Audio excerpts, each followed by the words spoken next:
Shalom. Shalom. I give all honor, glory, and praises to Yahweh, Ba'ashem, Yahushua, Ba'ashem, Kakwadash. Double honors to our apostles and elders, great millstone. Salutations to all you sincere I can push this world across the four corners of the world. Just going to a quick lesson how those that love his appearing. Those are referring to the elect of the nation of Israel.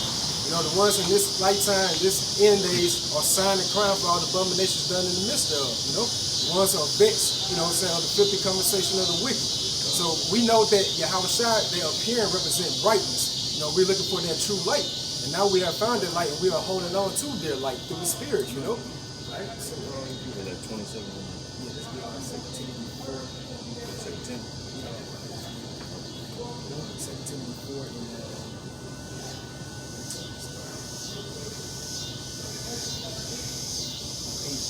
2 Timothy 4 and 8. Henceforth, 2 Timothy 4 and 7. I have fought a good fight. I have finished my course. I have kept the faith. Henceforth there is laid up for me a crown of righteousness, which the Lord, the righteous judge, shall give me at that day, and not to me only, but unto all them also that love his appearing. yeah, so that crown of righteousness represents, you know, our spiritual graduation day, looking up the second Ezra, the second chapter. You know, so when Ezra was talking to the angel Uriel, he asked, "Sir, what are these?" So those are the ones, you know, that stood still for the name of Yahweh Ba'ashem Yahushua in these end days. You know, so, you know, the ones that stand up against the evildoers within this society.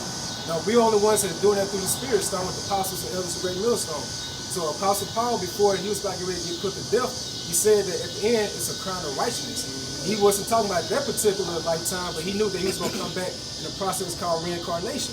So that represents that he know when Yahushua comes back, the second return, which goes to the second death, that he's going to get the ones that stood still before his name, that crown of righteousness. They're going to be joint heirs with him in the next kingdom to come, you know? And when you go into that Greek term for appearing,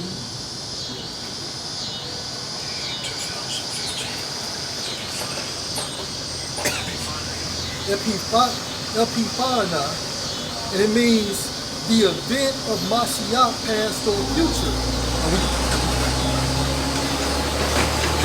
And when you go into that term, the event, it means the arrival of Mashiach, future times, man. His appearing, you know, like you said, because Apostle Paul, he understood that basically he will be saved this time frame, you know. And guess what? He's here on earth right now. You know, he may not know who he is, but he's here. You know, I got one for you.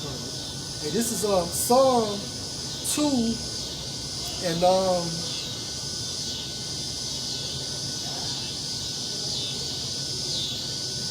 Psalm 2 and 12. Kiss the Son, lest he be angry, and ye perish from the way. And when his wrath is kindled but a little, blessed are all they that put their trust in him. That's right. The reason why I brought that out, bro, kiss the Son, that means following his instructions. So if you follow Yahushua's instructions, best believe you're going to love his appearing, right? Yeah. Yeah, because that gives you the confidence to be able to stand before the Lord boldly. Yeah. You know, and because that's that time of judgment, because when he returns, you know, you're going to be judged. You know, and because the Heavenly Father has it set forth to where his only begotten Son and the host of the heavenly angels are going to preserve you unto salvation or reserve you unto damnation, which is being called out here in that particular destruction. But those, you know, that goes into the book of Amos as well, you know, seeking after that coming of the day of the Lord, of Yahweh Ba'ashem Yahushua, you know, because to what end it is for you, meaning what?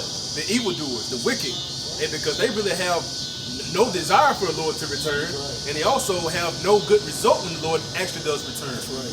You know? And it's Revelation 14:3. And they sung as it were a new song before the throne, and before the four beasts and the elders, and no man could learn their song but the 144,000, which were redeemed from the earth. These are they which were not defiled with women. You know? And let's go into all these different wayward philosophies and doctrines, you know, going to the fashion of this world, you know. And it says, for they are virgins, so it's not actually talking about an actual virgin, it's talking about in a spiritual sense, you know. You're not defiled with these other religions. You're only sticking your mindset to Yahweh Ba'ashem Yahushua's doctrine, you know. And it says, these are they which follow the Lamb whithersoever he goeth. So those are the ones that are kissing the Son through the Spirit, you know. And it says, these were being redeemed from among men, being the first fruits unto Yahweh and to the Lamb. So So the Heavenly Father, Yahweh gave the elect men of Yahweh Bashar Shah to Yahweh Shah as a gift. And that's why Yahweh Shah stated that those are, they're not going to be plucked out of his hand. Yeah, those that thou hast given unto me, for they are thine, and none shall pluck them out of my hand. This is the book of Malachi, chapter 4, verse 5 and 6. Behold, I will send you Elijah the prophet before the coming of the great and dreadful day of the Lord. Right, and this is the second coming. All right, and the prophet Elijah has already came already. Hence, Abba Bivens. All right, so the truth was initiated by Abba Bivens, who was Elijah, and he was also classified as a forerunner. Now, what he did this time frame, he came before Yahweh Shah in the spirit. All right, and because that spirit was activated through Abba Bivens,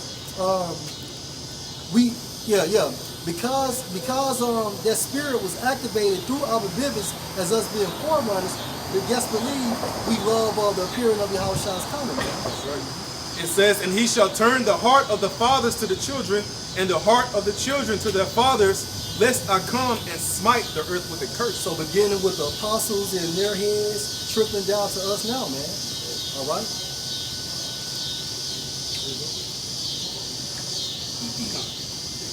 I got a quick one for you. This is the book of Amos, chapter 5, verse 18. Woe unto you that desire the day of the Lord, to what end is it for you? The day of the Lord is darkness and not light. As if a man did flee from a lion, and a bear met him, or went into the house, and leaned his hand on the wall, and a serpent bit him. Shall not the day of the Lord be darkness and not light, even very dark and no brightness in it? Right.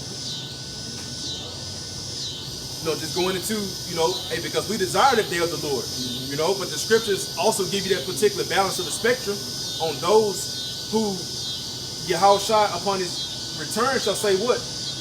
Depart from me, ye workers of iniquity, for I never knew thee. Right. So there's a balance of things, because you got those that desire that particular day, especially you plantation Christians out there, who still eat of swine's flesh, who still shave off and cut off your beards, who still worship other gods, who still have no problem lying down with another man's wife, or you wives out there have no problem laying down with multiple men. Right. These are those particular individuals that the scriptures are talking about when it says, woe unto you that desire the day of the Lord, because in your mind, you have been born again.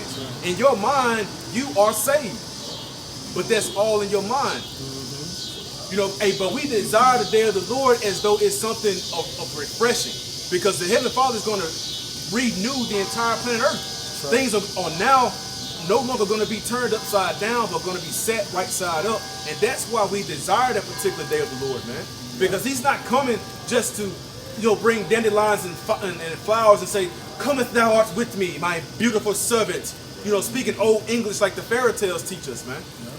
Go ahead, bro, man. In Revelation 1:7, behold, he come with clouds, and every eye shall see him, and they also which pierce him, and all kindreds of the earth shall wail because of him, even so to one. Yep. So that's going to be distressing upon, 2/3 of our people, and these so-called people that think that they know the scriptures, That's why it's going to be like a snare to them. This is Ecclesiasticus, the book of Sirach, chapter 27, starting in verse 8. If thou followest righteousness, thou shalt obtain her, and put her on as a glorious long robe. So that's what the hopeful day is doing these last days, The birds will resort unto their light, so will truth return unto them that praises in her. Yep. So that's only for the hopeful day, the ones that are seeking Yahweh Shai these very last days. And that light represents Yahweh Shai.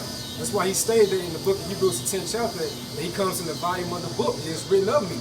So that's what the hopeful elect is doing through the spirit. They following that lamb with us wherever he goes, man.